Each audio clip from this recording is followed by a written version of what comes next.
இருக்கிறது. இந்த அரசாங்கத்துக்கு நம்ம என்ன பண்ணணும்? கீழ்ப்படியணும் அப்படின்னு சொல்லித்தரார். வரி செலுத்துங்க, அவங்க மூலமாக நன்மைகளை பெறுற நீங்கள் என்ன செய்யணும்? அவங்களுக்கு வரிகளை செலுத்தணும் அப்படின்னு சொல்லித்தரார். ரோமர் 13ஆம் அதிகாரம் அதில் முதல் 7 வசனம் படித்து பார்த்தீங்கன்னா, மனித அரசாங்க தலைவர்களை நம்ம எவ்வளோ மதிக்கணும், அவங்களுக்கு எப்படி நம்ம அவங்கள கனப்படுத்தணும், அதெல்லாம் ரோமர் 13ஆம் அதிகாரத்தில் பவுல் சொல்லியிருக்கிறார்.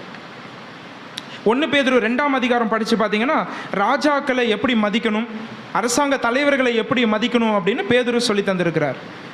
அதே போல் 1 தீமோத்தேயு 2ஆம் அதிகாரம் படிச்சிங்கன்னா, பவுல் அந்த ராஜாக்களுக்காக நம்ம ஜெபிக்கணும்னு சொல்லித்தரார் இல்லையா?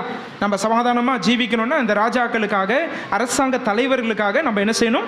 ஜெபிக்கணும் அப்படின்னு சொல்லித்தரார். இதெல்லாம் வேதம் நமக்கு சொல்லித்தரக்கூடிய காரியங்கள். அரசாங்கத்தை புறக்கணித்து விடுங்கள் என்று வேதம் ஒரு காலம் நமக்கு சொல்லித்தரல.